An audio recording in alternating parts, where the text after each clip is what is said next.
प्रभु यीशु मसीह के नाम में आपको अनुग्रह, शांति और आशीष मिले।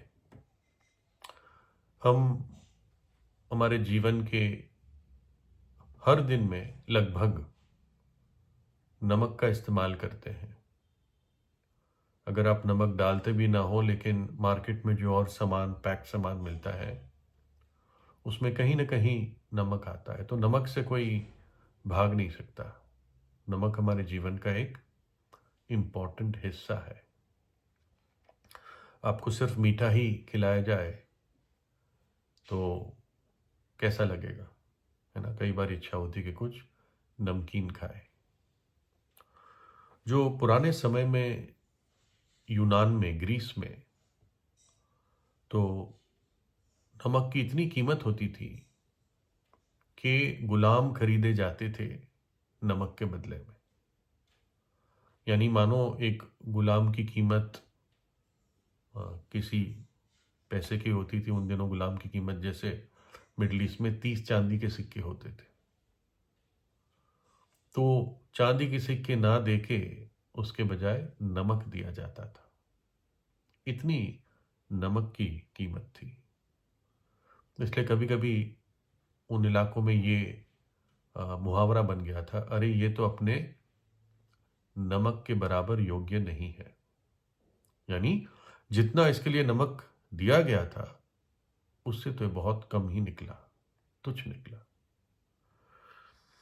जो रोमी सैनिक थे, उनको जो तनख्वाह मिलती थी, उस तनख्वाह में एक हिस्सा उनको नमक मिलता था राशन में। यानी वो उनके तनख्वाह का एक हिस्सा था। और उस चीज को कहते थे सोलैरियम आर्जेंटम। और उसी सोलैरियम शब्द से इंग्लिश का शब्द सैलरी निकला, जिसको हिंदी में या उर्दू में तनख्वाह कहते हैं, इनकम, मंथली इनकम। तो सैलरी जो है आपको मिलती है अपने मालिक से, एम्प्लॉयर से, फैक्ट्री से, दफ्तर से, बेसिकली नमक है। उन दिनों में वो नमक होता था। आज के दिन में आपको पैसा मिलता है, चेक मिलता है, बैंक डिपॉजिट मिलता है, लेकिन वो शब्द आया नमक से। जब नेपोलियन, जो फ्रांस का राजा था, बहुत बड़ा योद्धा था, उसकी और रशिया की जब युद्ध हुआ, तो नेपोलियन के बहुत सारे जो सैनिक थे वो बुरी तरह मरे। और कारण ये था कि वो घायल हुए, पहली बात तो। और जब घायल हुए तो हमारे शरीर में जो नमक होता है, वो अपने आप एक हीलिंग प्रोसेस उन घावों के लिए करता है। लेकिन उनके शरीर में नमक एकदम कम हो गया था।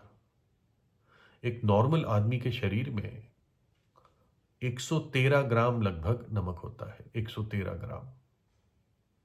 और इनके शरीर में नमक बहुत कम हो गया था, तो इनके घाव ठीक नहीं हो रहे थे। और इसलिए उस ठंड में वो मर गए। अगर किसी नॉर्मल आदमी के शरीर में नमक कम हो जाता है, धीरे धीरे घटता जाता है, तो उसके मसल्स सही काम करना बंद कर देते हैं। खून सर्कुलेशन बंद हो जाता है, कम हो जाता है। खाना पचता नहीं है, और दिल की धड़कन भी धीरे धीरे कम हो जाती है ना? जैसे जिन लोगों को हाई ब्लड प्रेशर होता है, उनको कहा जाता है ज़्यादा नमक मत खाओ, क्योंकि हार्ट ब्लड प्रेशर बढ़ता है। तो जब नमक कम होता जाता है शरीर में, तो ब्लड प्रेशर कम हो जाता है, दिल का धड़कना बंद भी हो सकता है। तो इसलिए इसमें कोई शक नहीं है कि नमक जीवन का एक बहुत मुख्य हिस्सा है, जीवन को संभाल के रखता है। और प्रभु यीशु मसीह ने अपने चेलों को कहा कि तुम पृथ्वी के नमक हो, तुम पृथ्वी के नमक हो, है ना? ऐसा क्यों कहा? इस पूरे संसार में बहुत पाप बढ़ चुका है, बहुत घिनौनापन है, बहुत अशुद्धता है। और तब प्रभु यीशु अपने चेलों को कहता है, तुम पृथ्वी के नमक हो, यानी तुम्हारे कारण ये सड़ाहट खत्म होगी जहां भी तुम जाओगे, और ये रुकने से बढ़ेगी, है ना। एक विश्वासी के कारण पाप जो अपनी ताकत से बढ़ने की कोशिश करता है, वो एक विश्वासी की उपस्थिति से रुक जाता है। साधारण उदाहरण, अगर आप प्रभु यीशु पे विश्वास करते हैं तो आप गाली नहीं देते, और जब भी कभी आप ऐसे लोगों के बीच में होंगे जो गाली देते हैं, वो आपके कारण रुक जाएंगे। एक बहुत छोटा उदाहरण है, तुम पृथ्वी के नमक हो। प्रभु यीशु ने कहा, तुम्हें मुफ्त में मिला है, तुम मुफ्त में दो। सेतमेत में मिला है, सेतमेत में दो। Freely freely you have received, freely freely give. यानी जो उद्धार और अनंत जीवन तुम्हें प्रभु यीशु से मिला है, वो औरों को दो, तो औरों को पता चले। तुम जो पृथ्वी के नमक हो, अब तुम उनके जीवन से उस पाप की सड़ाहट को दूर करो। तुम्हारे अंदर सामर्थ नहीं है, लेकिन जैसे वो प्रभु यीशु पे विश्वास करते हैं, जैसे आप प्रभु यीशु पे विश्वास करेंगे, तो वो पाप दूर होगा। क्यों? क्योंकि प्रभु यीशु मसीह पाप को दूर करने के लिए आया, हमारे जीवन से, व्यक्तिगत जीवन से। जो प्रभु यीशु को अपने हृदय में बुलाता है, उसके जीवन में परमेश्वर का आत्मा कार्य शुरू करता है। बाइबल बताती है, प्रभु यीशु का लहू हमें सब पापों से शुद्ध करता है। एक पापिन स्त्री थी और बहुत असंतुष्ट थी, जीवन से परेशान थी, पतियां बदलती रहती थी, शायद झगड़ालू थी। प्रभु यीशु ने उसको कहा कि मैं तुझे जीवन का जल दे सकता हूं अगर तू मांगेगी, अगर तू अपने पाप से पश्चाताप करेगी, तो ये जीवन का जल तुझे बहुतायत से मिलेगा। मैं अपने शब्दों में बता रहा हूं। और प्रभु ने कहा, परंतु जो कोई उस जल में से पिएगा जो मैं उसे दूंगा, वो फिर अनंत काल तक प्यासा ना होगा, वरन जो जल मैं उसे दूंगा वह उसमें एक सोता बन जाएगा जो अनंत जीवन के लिए उमड़ता रहेगा।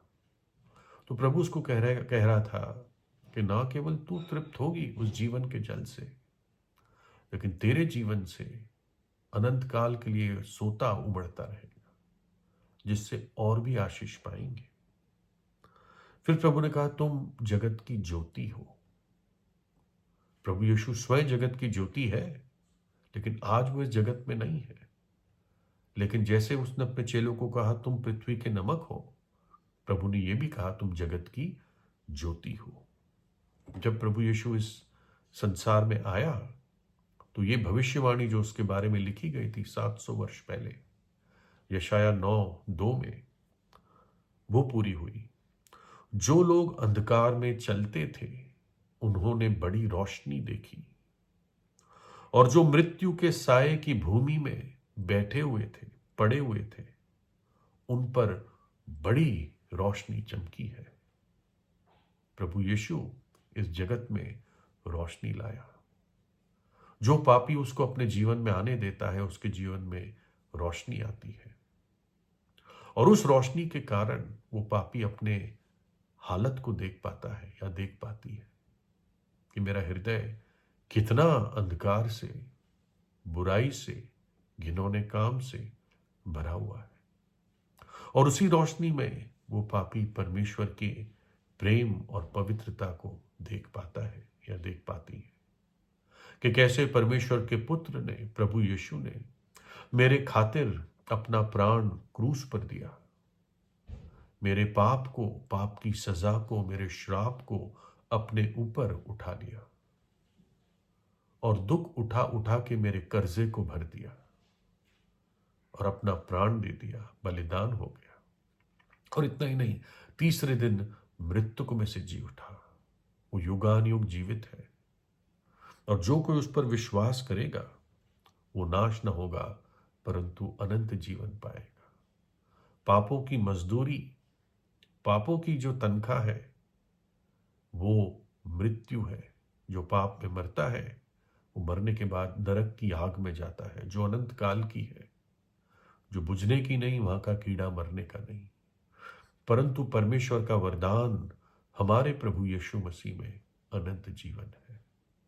प्रभु यीशु पर विश्वास करें और वो आपको भी पृथ्वी का नमक बनाएगा, आपको भी जगत की ज्योति बनाएगा। प्रभु यीशु आपको आशीष दे।